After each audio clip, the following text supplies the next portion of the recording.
Welcome back, nerds. Fino here. This year's Halloween event brings a trio of new servants. One of these is Zenobia, a 4-star archer. The upcoming event has her only dedicated banner to this date, but I do have good news. Zenobia is in the general pool, so she can surprise you at any time. Good stuff, because you may want some copies. Zenobia's first skill is a 3-turn arts buff with a pair of resource generation effects, 20% charge and 10 stars per turn, which is a nice package. The flat 20% is a strong effect for a prospective looper like her. Suffice to say, this should be your highest priority to level up. And for the record, I'm recording this before Zenobia's NA release, so if you see different skill names on screen, that's why. Next up is a 3k Guts with Star Absorption and a Star Dump. While Zenobia has some nominal crit synergy, you're really just trying to fire off your NP as often as possible with your buffs up.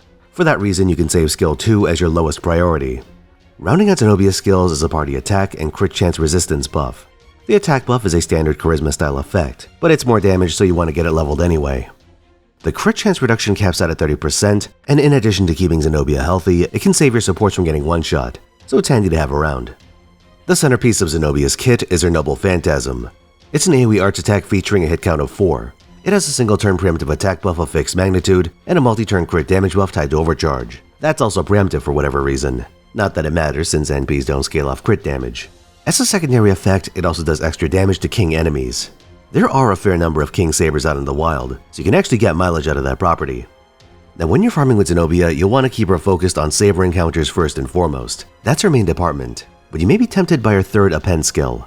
Zenobia has one of the few really good anti-class appends in the game, anti-berserker damage, but you need to be careful. Despite a recurring battery, Zenobia isn't a grand slam on this front. Your damage might be good against berserkers, but that class of enemy gives a lot less charge from being hit. You'll see your refund numbers drop accordingly, and if you go in half-cocked, that could sabotage your loop. So I'd recommend taking some insurance. Pick one. A starting charge craft essence like Ocean Flyer. This limits your damage at the upper end compared to something like Black Grail, but it's always on the table. Option number 2 is to run a swap mystic code with an extra split charger like Oberon. As long as you remember to use his 50% battery on the final turn and not the second, he can help you meet some pretty unreasonable shortfalls. Not to mention he sends your final turn damage through the roof. Your last option is to run a charge mystic code. The Babylonia code provides both charge and NP gain on a single skill, so it could make the difference on turn 2. My personal favorite though is Summer Street. This will be released with Servant's Summer Festival 2, which isn't for a while. Once it comes out, it's a pretty strong arts crit option with 2 separate 10% batteries. It's pretty much the ultimate option for Zenobia. Now if you're early in your FGO playtime and roll Zenobia, you have an endgame goal to aim for.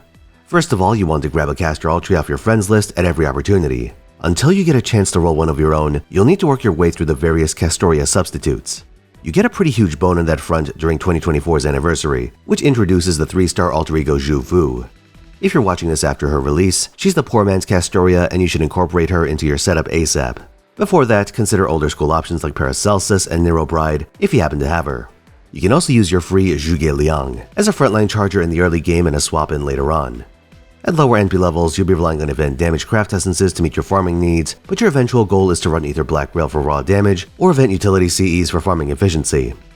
A lot of what makes Zenobia interesting has to do with the rarity of good AoE arts archers. Emiya doesn't really operate in this role due to his irregular card type mechanic, and Summer Helena barely functions at anything. This leaves a pair of limited 5-star archers, Summer Jean and the future servant Durga.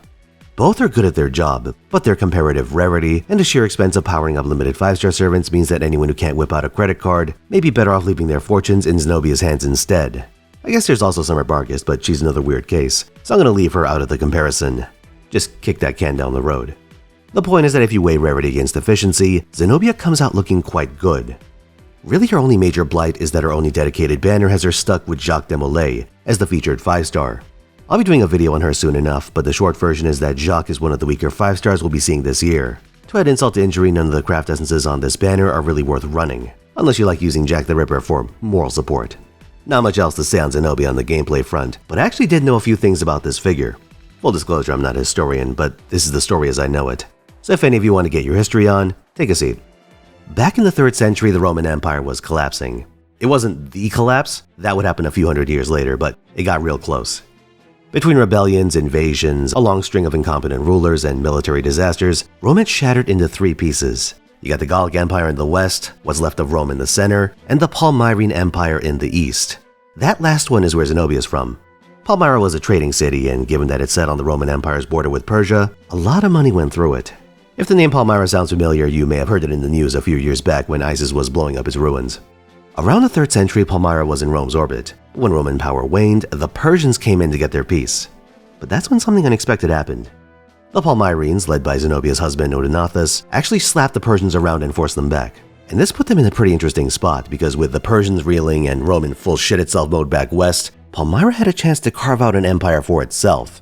It eventually claimed a lot of what would become modern Egypt, Turkey, and the land in between. Unfortunately, things didn't end so well for Odenathus. The story I remember is that his nephew was being a dickhead during a hunting party, so Odenathus humiliated him. So the guy gets him back by blatantly murdering him and his older son. Obviously, it doesn't end too well for him either, but the end result is that Zenobia ends up taking the reins as the regent for her other son. I talked about Egypt being a part of Palmyra's empire, and that acquisition actually happened during her reign. From what little we know about the time period, Zenobia was apparently a competent ruler and had a real shot at essentially running off with the Eastern Roman Empire.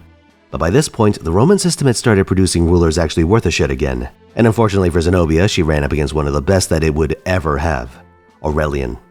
Zenobia's army was defeated in successive battles, and she was captured while trying to negotiate help from the Persians. She was chained up and paraded through Rome in a triumph, which is likely what inspired her appearance in FGO.